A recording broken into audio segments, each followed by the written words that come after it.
Olá, olá, você que vai fazer concurso público e precisa passar pela prova de língua portuguesa. Nós vamos falar sobre gêneros e tipos textuais hoje. Você vai me seguir até o fim.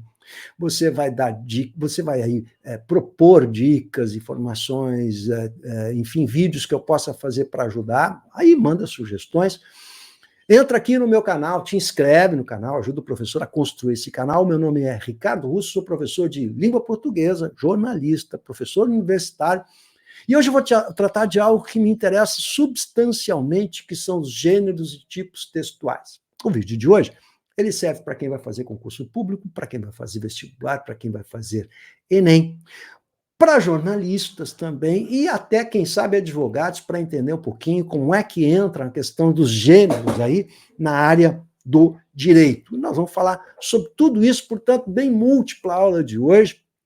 Me acompanha aí sentadinho no sofá, no conforto do lar, água, chocolate, enfim. Vamos lá, todo o kit completo para a gente poder assistir essa aulinha, que nós vamos mostrar a diferença de gêneros, tipos, e vamos falar sobre como o Jô Soares, recentemente falecido, pode nos ajudar a entender os gêneros textuais e a importância disso para qualquer um, para você fazer leitura de mundo. Mas, antes de mais nada, eu gosto muito de falar sobre a questão dos gêneros textuais, porque nas provas de vestibular, especialmente concurso público, né, o aluno não dá muita importância para essa questão de classificação de textos, né, quanto a tipos e gêneros, a interpretação de textos também não dá muita importância. Ele se importa muito mais com questões de gramática. Então, quando ele me falar comigo, professor, eu quero ter uma aula aí de língua portuguesa para a prova, ele está pensando em crase, concordância, regência, e as provas de língua portuguesa hoje são muito mais do que simplesmente aspectos gramaticais, mas também classificação de textos, estratégias de produção de textos e compreensão de textos, de modo que a gramática, eu diria para vocês, grosso modo, olhando as provas modernas hoje, é o que menos cai, inclusive, né? Muito mais cai em questões associadas à compreensão de textos, afirmações, vocabulário, enfim, questões semânticas, do que propriamente questões ligadas às regras e aos desvios gramaticais, aquela parte dura da gramática. O aluno não dá muita importância para isso, e por isso que isso passa a ser muitas vezes decisivo. Então, é preciso investir em textos, em qualidade do texto, saber interpretar o texto, não é? Ou seja, aquele candidato que abre a prova e vai dar de cara com o texto com 50 linhas, ele não pode olhar para aquele texto e fazer aquela carinha assim, oh, meu Deus, eu tenho que ler tudo isso, já começou a carregar uma carga pesada sobre os ombros, não é? E não é assim que a coisa funciona. Então, eu vou mostrar para vocês algumas coisas importantes sobre gêneros e tipos textuais, e vou começar falando dessas duas criaturas aí, que são midiáticas, e vou mostrar para vocês como é importante a gente entender essa questão dos gêneros e dos tipos textuais. Então, nós vamos conceituar, mas eu quero fazer uma aplicação prática disso no dia a dia da vida de um cidadão comum, não é? Como ele precisa entender como funcionam as mídias sociais, por exemplo, e os gêneros dentro dessas mídias. Legal? Para a gente entender. Olha como isso é importante para compreender o mundo, nosso entorno, que está repleto de textos e gêneros textuais. As redes sociais, Facebook, Twitter, Instagram, eles representam gêneros textuais, não é? E cada gênero desses tem uma manifestação, tem uma estrutura, tem um conceito, tem uma forma de tratar a comunicação. E a comunicação hoje passa necessariamente por compreender estes gêneros. E esses gêneros, eles surgem a todo instante, gêneros novos, gêneros vão caindo em desuso, o caso da carta, um gênero textual que não se usa mais, né? O e-mail é um gênero importante, os blogs, já tivemos esse gênero textual em evidência num dado momento, hoje não mais, os podcasts, hoje, podcast é um gênero textual. Você está vendo o conceito de gênero como uma coisa aberta, ampla, né? Um gênero textual importante, uma bula de remédio é um gênero textual, uma receita de médico é um gênero textual. Muito bem. Como é que nós vamos analisar esses gêneros, portanto? Algo aberto. Vamos pegar o caso do Jô Soares. Recentemente falecido, brilhantíssimo Jô Soares, não é? Ele trouxe para o Brasil, e notabilizou no Brasil, um gênero midiático, que é o talk show. O talk show que se produz nos Estados Unidos, que que tem como objetivo fundamental, qual? Entretenimento, vamos lá, né? Então, a gente assistia o programa do Jô Soares como entretenimento, em que o Jô Soares era o personagem central e tinha aquele cenário todo, tinha aqueles músicos ali, tudo era entretenimento. Mas dentro desse entretenimento, que é um gênero, ele traz elementos do jornalismo, que é um gênero do jornalismo, que é a entrevista, que é um gênero midiático, é um gênero conhecido no jornalismo e que é transformado como espetáculo. Mas esse gênero jornalístico que é a entrevista jornalística, né, que a gente estuda tanto nas aulas e nos cursos de jornalismo, as técnicas de entrevista jornalística, não é o objetivo central dele aqui, porque ele usa essa ferramenta, mas o objetivo central dele não é a informação. Não esqueçamos que no jornalismo, o fundamental é a informação. Ora, uma entrevista jornalística, ela tem por fundamento a informação. Não era o objetivo dele. Ele trazia aquela informação, mas com a maneira de tornar aquele entretenimento engraçado, divertido, gostoso, uma conversa saborosa, e não há nenhum problema nisso. Mas eu tenho que colocar o Jô Soares e o programa do Jô Soares dentro da caixinha de um talk show e dentro da caixinha entretenimento e compreender esse gênero talk show. E não confundir com jornalismo, que é outra coisa. Aí nós temos um problema no mundo moderno, né? Que é entender o que é o jornalismo, esta série de gêneros textuais que compõem o jornalismo. A entrevista é uma delas. Mas quando a entrevista vai para a televisão, ela acaba também se transformando num espetáculo. Ora, vamos adiante mais um pouquinho? Então, é entendido o que é o talk show, um gênero midiático da televisão, que nós compramos lá dos americanos, né, que tanta fama fez nos Estados Unidos, e depois do Jô Soares, que abriu essa possibilidade no Brasil, você tem vários humoristas que fazem talk show dentro da mesma ideia da diversão. E o que é importante a gente entender é que aquilo não é jornalismo, não é um programa de entrevistas. A Tata Werneck não é uma jornalista, o objetivo dela não é passar informação, então eu preciso colocar o programa no lugar certo, na caixinha certa. Uma forma de você compreender o mundo é justamente colocar cada um desses gêneros na sua caixinha certa para compreender o mundo, senão nós vamos ter problemas. Ora, se a gente comparar o talk show do Jô Soares com as entrevistas que tornaram famosa a Marília Gabriela, a gente vai ver que há uma diferença profunda nisso, porque a Marília Gabriela é jornalista. E quando ela vai fazer a entrevista, ela tem como objetivo central trazer informação.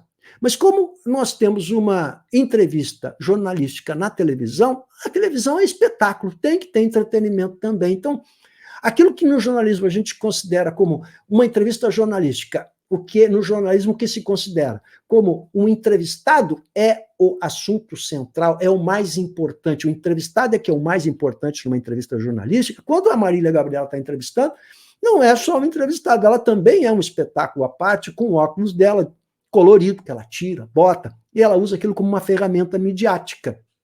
Então, Marília Gabriela transforma aquela entrevista também num espetáculo. Ela é um espetáculo à parte também. Eu vou assistir aquele programa em função da Marília Gabriela para ver a roupa que ela está usando, o óculos que ela está usando, o que ela vai dizer, o que ela não vai dizer. Mas ela já se aproxima muito daquilo que a gente entende como uma entrevista jornalística, muito mais do que o Jô Soares. Bem entendido? Então, olha só, você está vendo a gradação aqui que existe, o que é jornalismo e o que é espetáculo. E a gente vai observar que hoje as duas coisas estão muito fundidas naquilo que a gente chama de jornalismo, com S-H-O, de show, né? Ou seja, se misturam as duas coisas. O jornalismo também virou um espetáculo, mas a gente tem que saber colocar as coisas no lugar certo, não é? Isso acontece muito por exemplo, no futebol. Né? O futebol no Brasil e as transmissões esportivas na televisão se transformaram num grande show, num grande espetáculo. Não era assim há 20 anos. Há 20 anos era diferente. Hoje é muito mais um espetáculo. A hora do intervalo vira um espetáculo. Trazem dados, informações, e por uns recursos tecnológicos que são muito maiores, você pode trazer imagens que ilustram bem as estatísticas do jogo, coisa que não se tinha no passado. Um comentarista ia fazer o comentário baseado no seu caderninho, que ele fazia as anotações de quantos chutes a gol, o perigo de gol, enfim. essas informações básicas que hoje são trazidas pela informática com absolutas vantagens, não é? Mas isso tudo transformado num verdadeiro espetáculo, num verdadeiro show, que é um produto diferente, porque é um gênero diferente, em que você mistura informação com espetáculo. Então, não é o jornalismo raiz, o jornalismo na sua essência, bem entendido? Então, por isso que é importante a gente entender a questão dos gêneros.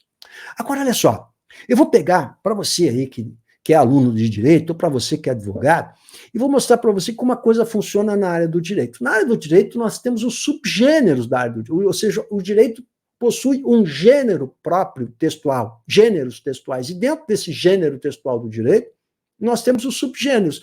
Ora, a petição inicial é um subgênero do gênero direito. Por quê? Porque é um tipo de texto que possui um padrão, uma estrutura muito bem formada, a mesma coisa, mandado de segurança, contratos, leis, sentenças, todos esses instrumentos jurídicos aí são aquilo que nós chamamos de subgêneros dentro da área do direito. Então, quando você está estudando direito e redação para a área do direito, você tem que aprender a redigir cada um desses instrumentos jurídicos que são subgêneros do direito, cada um com suas características próprias, com seu modelo e a sua estrutura, bem entendido. Mas isso é um subgênero. Ou seja, a petição inicial ela vai ter uma característica muito própria, traz alguns elementos que são muito próprios. Então, isso é o que nós chamamos de subgênero. Eu vou voltar a esse assunto para ficar mais claro aí para você o que seja isso, né? Vamos entrar no outro aspecto agora, que para mim também é muito importante, que são os gêneros factuais. Então, quando a gente estuda gêneros, é importante que a gente, para entender a sociedade, a gente saiba o que é ficção e o que é realidade. Então, o que a gente chama de gêneros factuais é que lidam com fatos, com acontecimentos reais, coisas que lidam com o acontecido. Ora, as biografias, elas têm esse dom. Quer dizer, qual é a característica da biografia? Contar a vida de um indivíduo. Significa dizer que é um gênero que lida com o fato, com o acontecido. Eu não posso inventar, senão não estarei sendo fiel à biografia, inventar fatos, porque aí não será uma biografia, vai ser uma outra coisa. A biografia exige que o biografado tenha retratado fielmente aquilo que aconteceu na vida dele, senão não é biografia, gente, aí é ficção. Se eu misturar os dados da vida do indivíduo e misturar com dados ficcionais, deixa de ser biografia para ser ficção. E aí a gente entra naquele papo do baseado em fatos reais. O que é baseado em fatos reais? Ficção, gente. Aí não vamos nos deixar enganar. Tem gente que assiste ou lê um livro baseado em fatos reais e acha que aquilo ali é o factual, que aquilo ali é uma biografia. Ele está errado. Porque quando a gente diz baseado em fatos reais, está livre para ficcionalizar. Quer dizer, ele vai ficcionalizar baseado num fato que de fato aconteceu, mas ele pode inventar um monte de coisa. Então é ficção. Eu não posso levar aquilo como história, eu não posso levar aquilo como jornalismo, eu não posso levar aquilo como ocorrido, o acontecido. Olha, você está percebendo como é importante entender isso? Ó, o documentário. Documentário lida com aquilo que aconteceu. Então, o documentário tem uma característica, ele também é factual. Ele não pode inventar, senão não é documentário. Os textos históricos, né? Os textos históricos são textos que lidam com o factual. E a mesma coisa vai acontecer com o jornalismo também. O jornalismo vai lidar com aquilo que aconteceu. A diferença, já que eu estou aqui, né, para quem é jornalista, a diferença de textos históricos para jornalismo é que os dois lidam com o acontecido. A diferença e a dificuldade maior do jornalismo é que ele lida com o ocorrido que está ainda em movimento, que está ainda acontecendo, que ainda tem histórias por contar. Portanto, não são fatos consagrados, plasmados pela análise dos anos, pelo amadurecimento do tempo. Por isso que o texto histórico ele tende a ser mais, eu disse tende a ser mais preciso. Por quê? Porque ele está plasmado no tempo. Enquanto o jornalismo lida com o fato em movimento. E lidar com o fato em movimento, quer dizer, subir no ônibus com o ônibus se movimentando, subir no carro com o carro se movimentando, não é uma tarefa muito simples. Por isso que a tarefa do jornalista é diferente da tarefa do historiador. São coisas diferentes. Portanto, historiador não é jornalista, jornalista não é historiador, porque lidam com gêneros diferentes, portanto, lugares diferentes de observação do mundo. Mas o que há em comum com eles? O fato de lidarem com o ocorrido. Então, há diferenças e há semelhanças, não é? Os gêneros ficcionais, quais seriam, né? Bom, gênero ficcional a gente pode trazer aqui alguns exemplos. São os romances de ficção, né? Então você pega Graciliano Ramos, Machado de Assis, por mais que o Graciliano retrate a seca, que de fato aconteceu e acontece até hoje no Nordeste, e ele retrate a vida do retirante, e essa é a grande virtude do Graciliano, naquele romance realista dele, da década de 30 do século passado, que prestou um serviço tão grande à literatura, foi um momento altíssimo da literatura nacional, da escola modernista, de amadurecimento da escola modernista, que está fazendo 100 anos em 2022, o romance de Graciliano Ramos é ficcional porque ele inventa o Fabiano. Aquele Fabiano bem poderia ser um Fabiano real, mas não, aquela situação que ele recria na cabeça dele.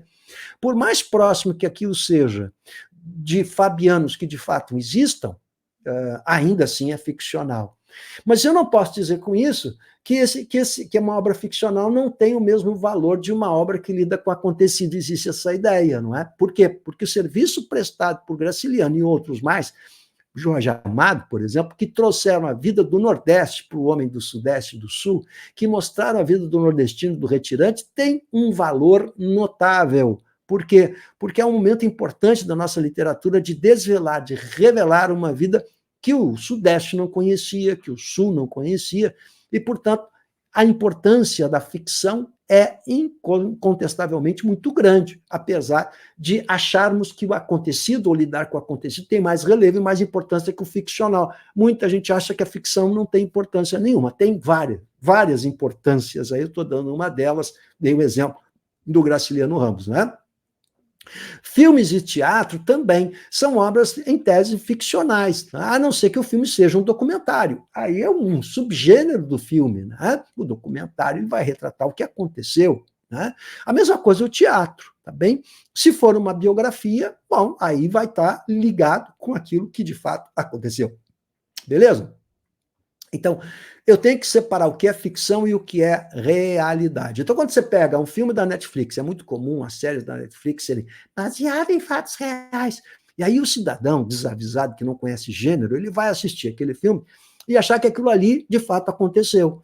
Não, meu querido. Aquilo ali, se é baseado em fatos reais, aquilo ali é ficção. Só tem uma inspiração num fato que aconteceu para dar um verniz de realidade. Mas não é realidade, você não se engane, não é realidade. Eu não posso achar que aquilo ali é história, que aquilo ali é um documentário, que aquilo ali é jornalismo. Jornalismo é outra coisa. Legal? Você está percebendo como é importante para compreender o mundo a gente saber exatamente isso? Então vamos lá. Tipos textuais agora. Vamos ver quais são os tipos textuais? Vejamos aqui, olha só. Falei de gênero, eu disse que gênero é aberto, existem vários gêneros, mas os tipos são 4 e são fechados. Então, o tipo é dissertativo, uma dissertação é um tipo textual. Qual é a característica desse tipo textual? É uma opinião. Ele é totalmente abstrato porque discute ideias. Bem entendido isso? Discute ideias.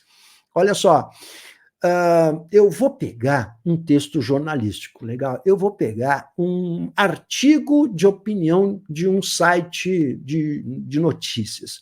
Esse artigo é assinado por um articulista que vai dar sua opinião, sua posição sobre uma questão política, econômica, social do país. Esse texto vai ser, dentro dos gêneros jornalísticos, um artigo. Mas esse artigo terá que tipo prevalente?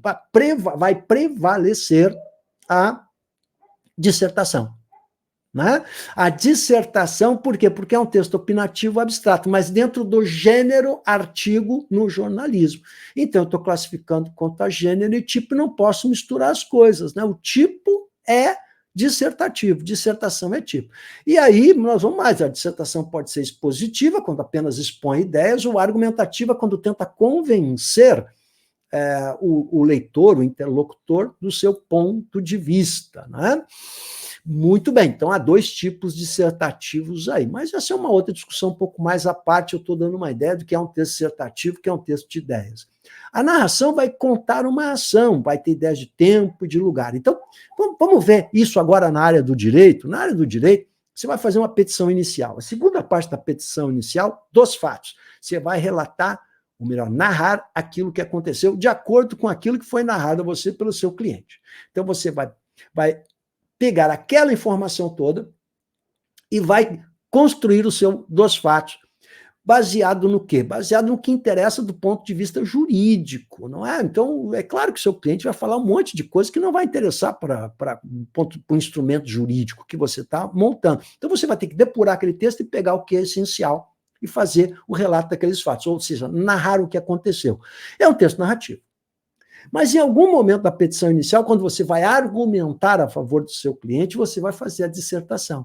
Então, dentro da petição inicial, que é um gênero do direito, você vai usar vários tipos. Você, em algum momento, vai dar opinião, na hora de argumentar, você vai contar a história, portanto, você vai narrar, você vai descrever muitas coisas, você pode descrever um personagem, você pode descrever o seu cliente, você pode descrever uma paisagem, um ambiente, uma impressão, uma característica. A descrição está dentro de outros textos. Né? O que é uma descrição? Eu posso fazer uma descrição física do personagem, dizer como é que é o nariz dele, o rosto, a feição, o cabelo. Não é? Então, você pega lá um gênero textual do jornalismo, que é do jornalismo policial, quando você vai descrever o suspeito. Né? Então, você vai descrever o aspecto físico do suspeito, mas pode escrever também o comportamento desse suspeito.